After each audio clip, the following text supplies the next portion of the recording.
Hallo und herzlich willkommen zu einem neuen Film hier in der Aquarellwerkstatt. Ich bin Barbara Hirsekorn und das ist mein YouTube-Kanal rund um das Thema Aquarell.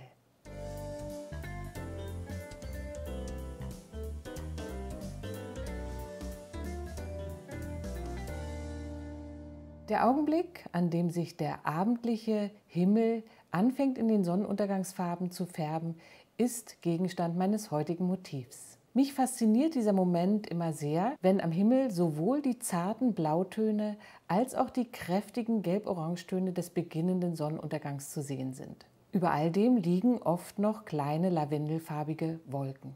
Die Landschaft zeigt sich dann meist schon in kühlen und matten Dämmerungsfarben. Ich zeige dir im folgenden Video, wie du dieses Motiv in der Aquarelltechnik umsetzen kannst.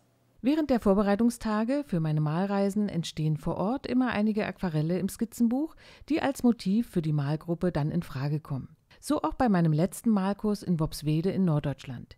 Hier seht ihr mal einen Stundenplan für die Malwoche in Worpswede. Dies ist immer so ein grober Plan für den Ablauf einer Malreise.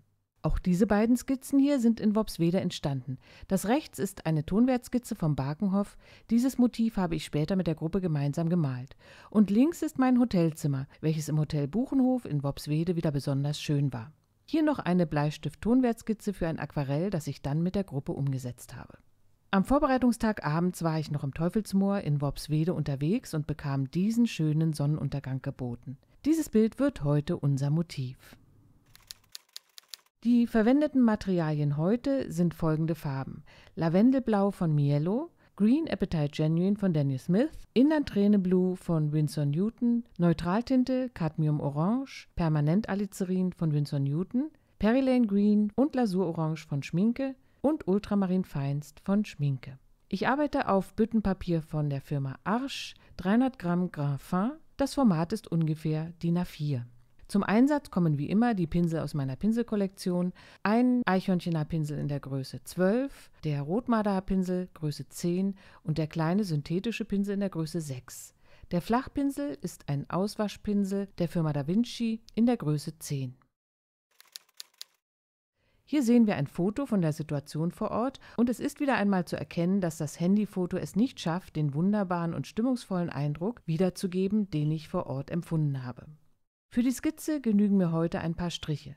Skizze und Referenzfoto bekommen die Unterstützer dieses Kanals wieder per Mail zugesendet. Falls du hier neu bist und das Konzept der freiwilligen Unterstützung noch nicht kennst, kannst du gerne unter dem Video schauen. Dort gibt es einen Link zur Online-Plattform Steady, auf der man sich über die einzelnen Pakete und Möglichkeiten informieren kann. An dieser Stelle ein kleiner Hinweis auf unseren nächsten Livestream im Unterstützerbereich. Es gibt hier ja regelmäßige Live-Malabende, an denen wir gemeinsam malen und ich auch live und in Echtzeit Fragen beantworte. Der nächste Abend für Unterstützer ab dem 5-Euro-Paket findet statt am 24.09. um 19 Uhr. Gemalt wird dieses schöne Venedig-Motiv. Wenn du dabei sein möchtest, kannst du ein entsprechendes Unterstützerpaket abschließen. Dies ist jederzeit veränderbar oder auch kündbar, sodass du deine Bedürfnisse in der Nutzung des Angebots immer wieder anpassen kannst. Nun aber weiter mit unserer Skizze. Ich setze den Horizont unterhalb des unteren Drittels ins Bild und skizziere mit einigen flüchtigen Linien 2 Bäume auf der rechten und einen Baum auf der linken Seite. Die Sonne sitzt hier im Bildfokus im linken unteren Drittel. Hier soll das Bild auch später durch starke Kontraste besonders leuchten. Ein paar angedeutete perspektivische Linien in der Landschaft öffnen die Weite des Raums. Bevor ich nun die Aquarellfarbe aufs Blatt bringe, tupfe ich mit dem Knetradiergummi die starken Linien meiner Skizze etwas ab, um unter der hellen Aquarellfarbe nicht so viel Bleistiftstriche zu sehen. Für den Himmel verwende ich heute eine neue Farbe. Das ist Inland Träne Blue von Winsor Newton. Diese Farbe ist dem besonders kühlen Himmelsfarbton, der am Ende eines Tages oft über den Orange- und Rottönen des Sonnenuntergangs zu sehen ist, sehr nah. Die gesamte Fläche des Himmels mache ich zunächst nass. Es ist wichtig, das Papier schön gründlich nass zu machen.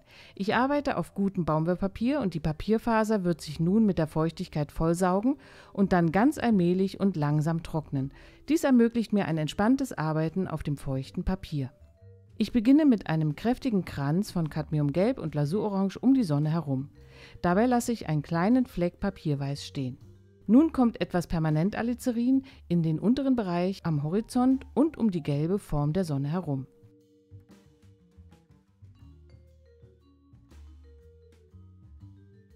Von oben kommend arbeite ich nun mit schnellen Strichen und der Farbe Indanträne Blue und versuche eine weiche Verbindung zwischen der roten und der blauen Farbe zu erzeugen.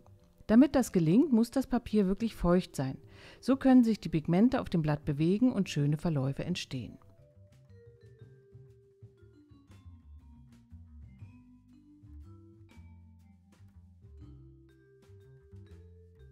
Mit Lavendelblau, Ultramarinblau und etwas Neutraltinte setze ich jetzt die Wolken in die noch feuchte Fläche hinein. Hier muss die Farbe jetzt richtig cremig und der Pinsel nicht mehr allzu nass sein. So gibt es für die Wolken hier weiche Formen und mir gefällt das sehr gut. Ich arbeite mit unterschiedlichen Pinselstrichen und versuche die Pinselbewegungen flüchtig und sparsam einzusetzen.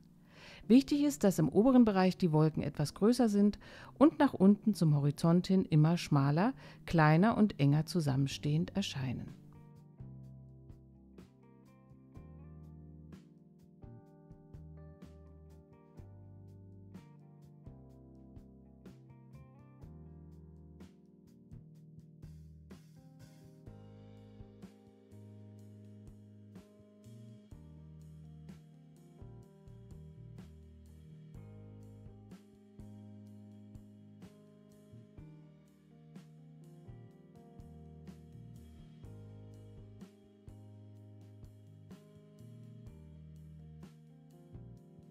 Mit Lavendelblau und Ultramarinblau und ein paar Resten aus der Wolkenmischung male ich jetzt relativ dunkel und kräftig die ganz entfernte Waldreihe hinter dem Moor.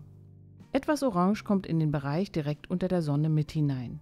Hier löse ich die harte Kante im oberen Bereich der Form etwas an, um das Sonnenlicht an dieser Stelle einzufangen. Aus Cadmiumgelb, etwas Lasurorange und Ultramarinblau mische ich mir ein sehr gebrochenes Grün und beginne mit dem hinteren Bereich der Wiese im Moor.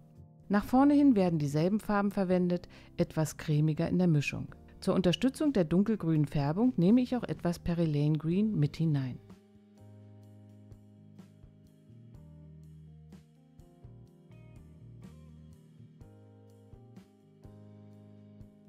Das Himmelsblau, also das Indanthrän Blue, wird in den letzten Strichen hier noch mit eingefügt.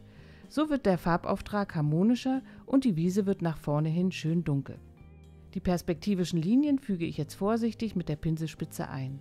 Auch hier versuche ich nicht zu gleichmäßig zu arbeiten und Variabilität in die Pinselstriche zu bringen.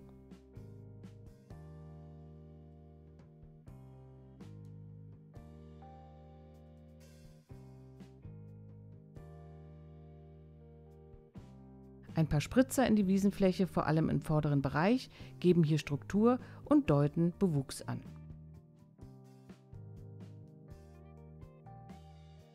Während das Bild jetzt einmal komplett durchtrocknet, kommt wieder der Hinweis auf die Versteigerung des Original-Aquarells. Dieses Angebot, das Original-Aquarell zu erwerben, gibt es vom 21. bis 24. September 2024. Unter dem Video gibt es wie immer den Link zu eBay. Es freut mich, wenn du Lust hast mitzusteigern.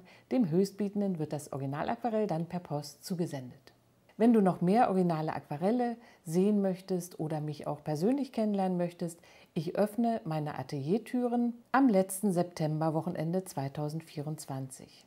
Auch hier findest du unter dem Video einen Link zu den Kieler Ateliertagen. Vielleicht nutzt du diesen Termin für eine kleine Reise nach Norddeutschland. Ich freue mich schon sehr auf dieses Wochenende, aber jetzt geht es erst einmal weiter mit unserem Motiv. Damit ich für die Bäume im Mittelgrund zufällige und flüchtige Nass-in-Nass-Effekte erzielen kann, feuchte ich die Fläche mit klarem Wasser zunächst an. Mit einem seitlich gehaltenen kleinen Kunststoffpinsel, hier der Kunststoffpinsel in Nummer 6 aus meiner eigenen Pinselkollektion, male ich jetzt das Laub mit verschiedenen Grünmischungen und etwas Sienna gebrannt. Hier sollte der Tonwert sehr dunkel sein, denn das schwindende Licht der Sonne zieht einerseits die Farbe aus der Landschaft und verstärkt andererseits auch den Tonwert der Objekte.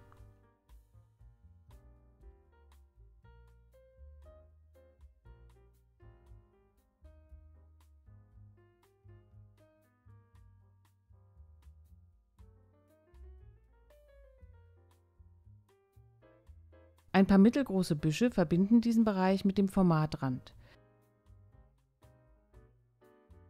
Auch hier setze ich die perspektivischen Landschaftslinien noch einmal etwas dunkler nach.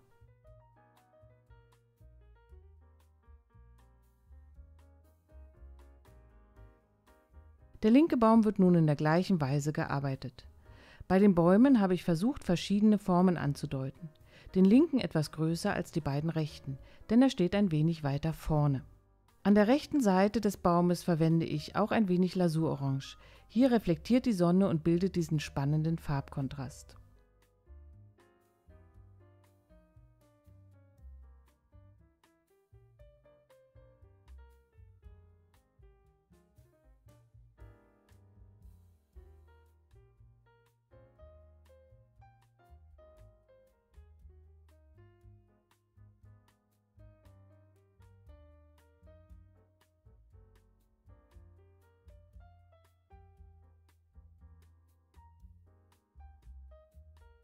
Ein paar feine Striche noch für Äste und Stämme der Bäume, auch im Hintergrund deute ich mit ganz schmalen Strichen Struktur an.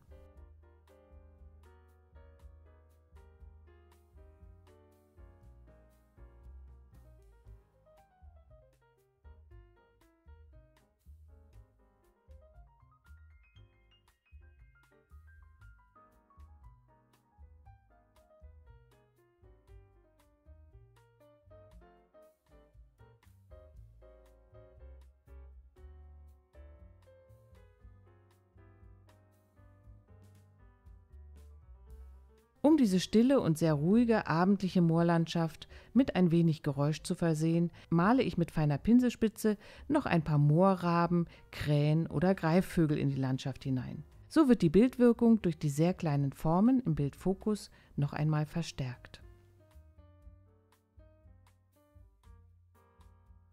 So, das war's für heute. Ich hoffe, das Motiv hat dir Freude bereitet und du hast Lust, es jetzt auch einmal auszuprobieren. Am nächsten Samstag kommt schon der neue Film hier auf unserem YouTube-Kanal. Dann wieder aus unserer Porträtreihe Porträt mit Bela. Vielleicht sehen wir uns auch Ende September bei den offenen Ateliers. Ich würde mich freuen und sage Tschüss, bis zum nächsten Mal.